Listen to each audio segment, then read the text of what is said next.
Bonjour, alors ça y est, l'épisode bonus de la causerie de bonheur est là. Et je venais de me rendre compte la semaine dernière que cela faisait 1 an que l'aventure a commencé sur ces podcasts.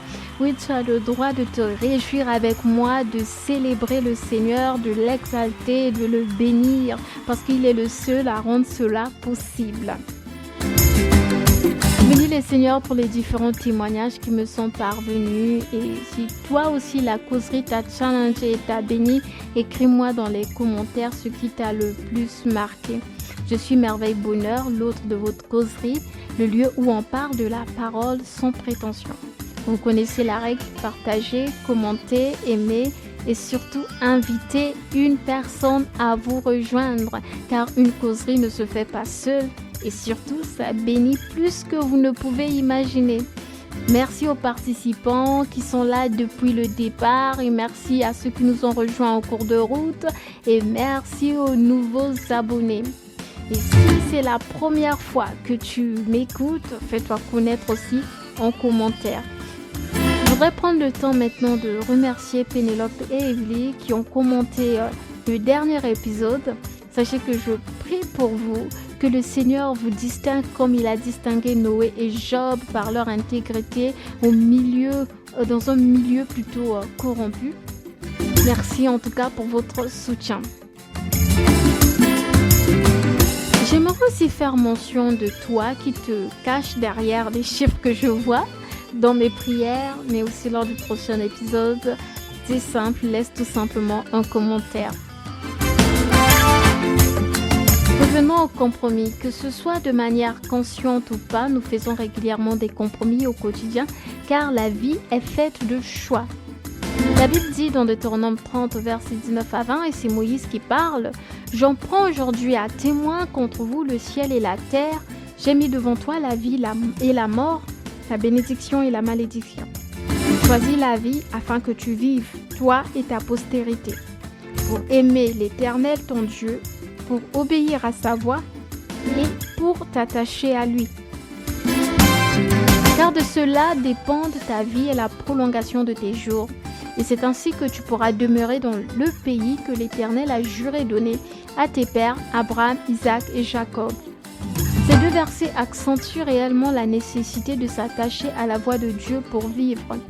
Et pour vivre, c'est dans la voix de Dieu que nous arrivons à trouver le chemin en fait qui mène à la vie. C'est choisir la vie, c'est choisir d'écouter la voix de Dieu. Désirer lui obéir nous préserve des compromis car le chemin des compromis mène à la malédiction et à la mort. Je ne vais pas m'attarder sur ces versets car vous le savez, aujourd'hui, je voulais revenir sur un aspect de mon témoignage, notamment par rapport au thème que nous sommes en train d'aborder, les compromis que nous faisons à l'étranger. Et le dernier épisode, nous avons parlé des fréquentations qui nous introduisent dans des alliances. N'hésitez pas à découvrir ou réécouter les épisodes précédents qui sont disponibles sur YouTube et toutes les plateformes de diffusion de podcasts.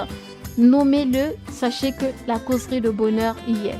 Vous pouvez aussi télécharger gratuitement sur Spreaker, recherchant tout simplement la causerie de bonheur pour pouvoir être capable de l'écouter hors ligne. Avant d'entrer dans les détails de mon histoire sur la fréquentation qui a failli me tuer, je vais essayer de dresser un portrait rapide de mon parcours afin de vous donner un peu plus de contexte à ce que je vais dire. Donc, je n'étais pas encore totalement guérie du décès de ma maman.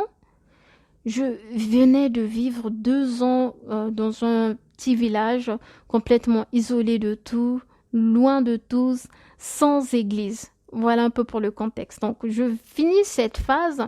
Je me retrouve ensuite dans une ville où je trouve une très grande église. Il y a une dame super charmante qui m'aborde. Je suis contente. Elle est gentille, très maternelle. J'en ai déduit que le Seigneur me donne une maman. J'ai longtemps prié pour savoir ce qu'il en était, si le Seigneur approuvait, et je peux vous dire de tout ce que j'observais, tous les signaux étaient verts.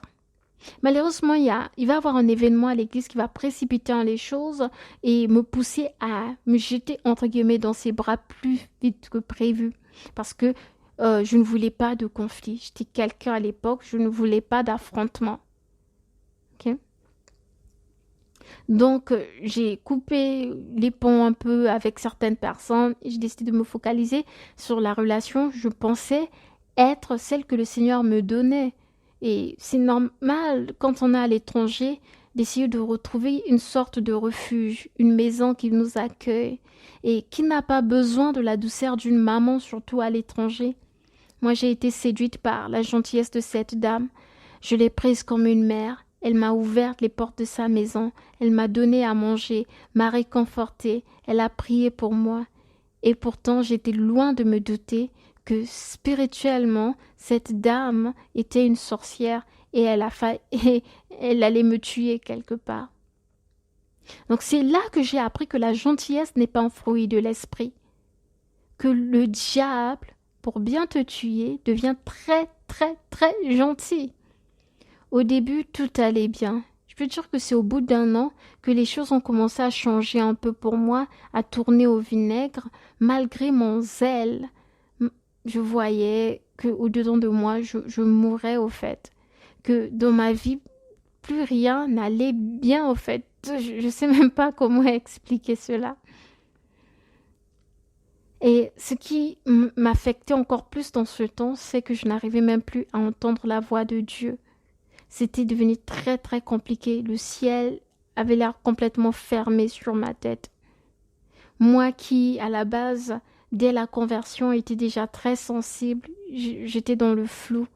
Pour entendre une simple parole de Dieu, il me fallait des jours de jeûne. Ça n'allait pas et je le savais. Je ne comprenais surtout pas parce que, comme je vous disais, je venais de vivre 2 ans loin de tout le monde, sans église, et je m'épanouissais spirituellement, je m'épanouissais personnellement dans plusieurs plans de ma vie. Et là, il n'y avait plus rien. Et à cette période, j'allais souvent rendre visite à une famille dont le père est pasteur. À chaque fois que j'y allais, il me regardait avec beaucoup de compassion et me répétait sans cesse cette phrase: Merveille, fais attention à ton entourage. Pendant des mois, c'était la même chose. J'étais complètement perdue parce que je ne fréquentais que les chrétiens et je passais une grande partie de mon temps à l'église. Et voilà, j'étais entourée d'enfants de Dieu et j'étais entourée de cette maman. Mais cela devenait tellement insistant et je recevais de plus en plus de messages d'autres personnes pour me dire qu'ils me voyaient dans un état piteux et que je devais faire attention à moi. Avec cette insistance, j'ai décidé vraiment de prendre un temps de jeûne parce que j'étais déterminée à aller au bout de ce problème. J'avais décidé que l'année n'allait pas terminer tant que ce problème-là n'était pas résolu. Je ne soupçonnais pas mon entourage, encore moins cette dame que je considérais comme une mère, être derrière les problèmes ou les situations que je pouvais vivre. Et à force d'insistance pendant ce temps de jeûne et de prière, mes yeux ont commencé à s'ouvrir, des rêves, des visions, des paroles, j'ai enfin compris. Je vais juste vous parler de 2 situations que j'ai vécues qui m'ont aussi aidé dans cette démarche-là de comprendre ce qui se passait. Okay. Une des fois, c'était pendant un rêve. Alors, je rêve d'elle et ce rêve était tellement atroce que je pleurais pour en sortir. Dans ce rêve, je la voyais avec un groupe de personnes aller sacrifier une femme enceinte. C'était une scène horrible. Je ne souhaite pas à une personne de vivre dans cet environnement-là. C'était tellement ténébreux, c'était tellement lugubre. Oh, c'était horrible. J'ai prié, j'ai dit: Seigneur, s'il te plaît, sors-moi de là. D'accord. Et une autre fois, là, c'était vraiment dans la réalité. J'échangeais avec elle, on était dans l'église, elle était en face de moi. Vous voyez, je la vois, hein. Je vois son visage, je vois son corps, mais en même temps, je vois un serpent. Vous voyez, comme 2 images superposées. C'est là que j'ai compris qu'il fallait pas tarder. Il fallait pas tarder là. J'ai pris mes pieds à mon cou et j'ai fui. On peut dire que l'histoire se termine bien puisque je suis là. Et vous devez certainement vous demander quel est le lien avec le compromis. Je vais vous répondre parce que si vous avez bien compris le cheminement de mon histoire, c'est à cause d'un compromis que je me suis retrouvée là. Et ce premier point m'a conduit au compromis, c'est ma chair. Ma chair m'a conduit à me compromettre à cause de mon désir de reconstituer une relation que j'ai perdue, une relation de mère-fille. On a parlé de Ève dans les premiers épisodes et nous avons relevé le point que Ève a élevé ses propres critères pour définir ce qui était bon en mettant complètement à côté ce que Dieu avait dit qui était bon. Et c'est ce que j'ai fait. J'ai décidé que j'avais besoin d'une maman. Je l'ai choisie complètement aveuglée par sa gentillesse et son côté maternel. Au point où mon cœur corrompu a tout interprété comme signe d'approbation à Dieu. Et je n'ai pas regardé aux fruits. La chose que tu convoites plus que tu n'écoutes la voix de Dieu te conduira au compromis. Donc ma chair, écoutez ma chair, laissez ma chair s'exprimer, ce fut là mon premier compromis. Deuxièmement, vu que j'étais dans justement la quête d'une maman, je n'ai pas attendu les instructions de Dieu et vu que je n'ai pas eu un nom de Dieu, j'ai supposé que c'était un oui. En plus, je vous ai dit qu'il y avait une situation qui est parvenue à ce moment-là, qui a précipité les choses qui m'ont mené à me jeter quelque part dans ses bras. J'aimerais dire que j'ai choisi le confort, la tranquillité, mais à quel prix? Combien de fois nous évitons certaines situations? Combien de fois nous nous compromettons auprès de notre destinée, tout simplement parce que nous avons peur d'affronter certaines choses, de confronter certaines choses, ou tout simplement d'attendre et ne pas laisser les situations nous presser ou nous introduire de manière précoce dans des choses où Dieu ne nous attend pas. Abraham avait peur d'affronter Pharaon, le roi de Guérar. Abraham avait peur d'affronter les étrangers avec lesquels il vivait plutôt. Il a choisi le confort en montant. Tout ce qu'on ne veut pas affronter deviendra notre pierre d'achoppement dans l'avenir. Tout ce qu'on ne veut pas confronter nous poussera au compromis. Enfin, si tu es encore bien vivant dans ta chair, si ton cœur est déjà corrompu par des désirs charnels, par la convoitise, tu feras un compromis. Et malheureusement, une fois que ton cœur est déjà pris, tout ce que tu vas observer seront des signes qui te feront croire que Dieu est avec toi. Un an de causerie s'en est passé et ma prière est que nous puissions être des hommes et des femmes droits devant Dieu. Je vais vous laisser méditer sur ce verset, donc du Proverbe 20, verset 6 et la première partie du verset 7. Je vais le lire 2 fois et je vais vous laisser le temps de méditer vraiment dessus. Beaucoup de gens proclament leur bonté, mais un homme fidèle qui le trouvera. Le juste marche dans son intégrité. Beaucoup de gens proclament leur bonté, mais un homme fidèle qui le trouvera. Le juste marche dans son intégrité. Nous allons nous arrêter là sur notre série sur les compromis.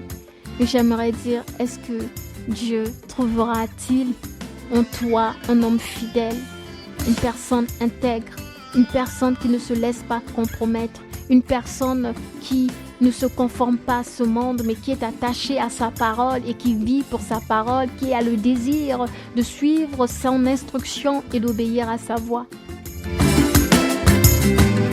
Merci d'avoir participé. On se retrouve bientôt pour un nouvel épisode. Et n'hésitez pas à activer la cloche, ajouter la page dans vos favoris si vous voulez recevoir des notifications. Soyez richement bénis. Paix et grâce.